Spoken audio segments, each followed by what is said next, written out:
Item ಯಾವುದೇ ಇರಲಿ try ಮಾಡಿ ಆಚಿ ಚಿಕನ್ ಮಸಾಲಾ. ದೇಶಾದ್ಯಂತ ವ್ಯಾಪಿಸಿದೆ ಈಗ ನೀಟ್ ಅಕ್ರಮದ ಕಿಚ್ಚು. ಕಾಂಗ್ರೆಸ್ ಬಿಜೆಪಿ ಮಧ್ಯೆ ಪೇಪರ್ ಲೀಕ್ ಪಾಲಿಟಿಕ್ಸ್ ನಡೀತಾ ಇದೆ. ದೇಶದ ಹಲವೆಡೆ ಕಾಂಗ್ರೆಸ್ ಬಿಜೆಪಿ ಪ್ರತಿಭಟನೆ ನಡೀತಾ ಇರುವುದು. ಗುಜರಾತ್, ಬಿಹಾರ್, ಕರ್ನಾಟಕ, ದೆಹಲಿ, ತೆಲಂಗಾಣದಲ್ಲಿ ಕಾಂಗ್ರೆಸ್ ಕಾರ್ಯಕರ್ತರು ಪ್ರತಿಭಟನೆಯನ್ನ ಮಾಡ್ತಾ ಇದ್ದಾರೆ. ಕಾಂಗ್ರೆಸ್ ಬಿಜೆಪಿ ಮಧ್ಯೆ ಪೇಪರ್ ಲೀಕ್ ಪಾಲಿಟಿಕ್ಸ್ ಜೋರಾಗಿ ನಡೀತಾ ಇದೆ. ದೇಶದ ಹಲವೆಡೆ ಕಾಂಗ್ರೆಸ್ ಬಿಜೆಪಿ ಪ್ರತಿಭಟನೆ ಮಾಡ್ತಾ ಇರೋದು. ಗುಜರಾತ್, ಬಿಹಾರ್, ಕರ್ನಾಟಕ, ದೆಹಲಿ ಜೊತೆಗೆ ತೆಲಂಗಾಣದಲ್ಲಿ ಕಾಂಗ್ರೆಸ್ ಕಾರ್ಯಕರ್ತರು ಪ್ರತಿಭಟನೆಯನ್ನ ಮಾಡಿದ್ದಾರೆ. ಕಾಂಗ್ರೆಸ್ ಪ್ರತಿಭಟನೆ ವಿರೋಧಿಸಿ ಪಂಜಾಬ್ನಲ್ಲಿ ಧರಣಿಯನ್ನ ಮಾಡಿರುವುದು. ಪಂಜಾಬ್ನಲ್ಲಿ ಬಿಜೆಪಿ ಕಾರ್ಯಕರ್ತರು ಪ್ರತಿಭಟನೆಯನ್ನ ಮಾಡಿದ್ದಾರೆ.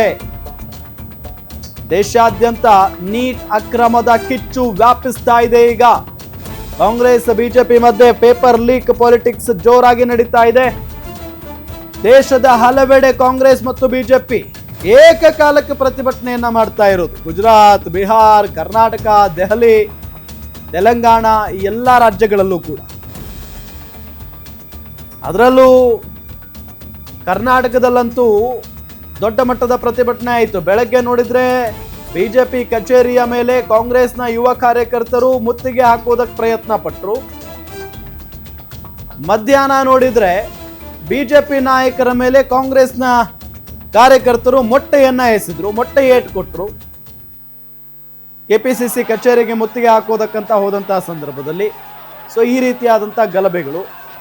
ಇನ್ನು ಗುಜರಾತ್ ಆಗಿರ್ಬೋದು, ಬಿಹಾರ, ದೆಹಲಿ, ತೆಲಂಗಾಣ ಇಲ್ಲೆಲ್ಲ ಕಾಂಗ್ರೆಸ್ ಮತ್ತು ಬಿಜೆಪಿಯವರು ಪ್ರತಿಭಟನೆ ಮಾಡ್ತಾ ಇದ್ದಾರೆ.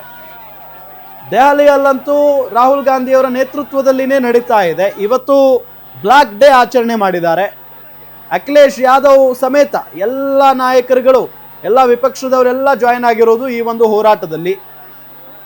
ಆ ನಿಟ್ಟಿನಲ್ಲಿ ಇನ್ನೂ ಕೂಡ ಈ ಕಿಚ್ಚು ವ್ಯಾಪಿಸೋದ್ರಲ್ಲಿ ಡೌಟೇ ಇಲ್ಲ ಅಂತಾನೆ ಹೇಳಲಾಗ್ತಾ ಇದೆ. ಯಾಕೆ ಅಂತ ಅಂದ್ರೆ, ಒಂದ್ ಕಡೆ ಉಪವಾಸ ಸತ್ಯಾಗ್ರಹವನ್ನ ಮಾಡ್ತಾ ಇರುವಂತಹ ಸೋನಂ ವಾಂಗ್ಚುಕ್ ನಾನು ಉಪವಾಸ ಸತ್ಯಾಗ್ರಹವನ್ನ ವಾಪಸ್ ಪಡೆದುಕೊಳ್ಳಲ್ಲ ಅನ್ನೋ ನಿಟ್ಟಿನಲ್ಲಿ ಹೇಳಿದ್ದಾರೆ.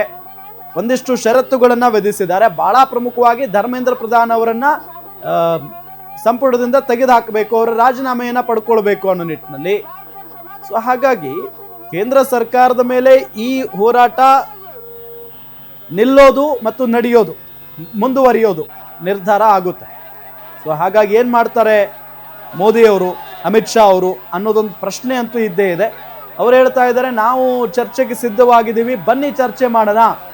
ಬೀದಿಯಲ್ಲಿ ಹೋರಾಟ ಮಾಡಿದ್ರೆ ಅರ್ಥಪೂರ್ಣವಾಗಿರೋದಿಲ್ಲ. ಬನ್ನಿ, ನಿಮ್ಮ ಒಂದು ಉದ್ದೇಶ ಏನಿದೆ ಹೇಳಿ, ಮಾತುಕತೆ ನಡೆಸೋಣ, ಚರ್ಚೆ ಮಾಡೋಣ, ಅದಾದ ನಂತರ ಒಂದು ನಿರ್ಧಾರವನ್ನು ತೆಗೆದುಕೊಳ್ಳೋಣ ಅಂತ ಕೇಂದ್ರ ಸರ್ಕಾರ ಹೇಳ್ತಾ ಇದೆ. ಬಟ್ ಕಾಂಗ್ರೆಸ್ ಆಗಲಿ ಬೇರೆ ಪಾರ್ಟಿಗಳಾಗಲಿ ಚರ್ಚೆಗೆ ರೆಡಿ ಇಲ್ಲ. ಇದರ ನಡುವೆ ಈಗ ಬೇರೆ ಬೇರೆ ರಾಜ್ಯಗಳ ಕೆಲವೊಂದಿಷ್ಟು ಜಿಲ್ಲೆಗಳಲ್ಲೂ ಹೋರಾಟಗಳು ನಡೀತಾ ಇದ್ದಾವೆ.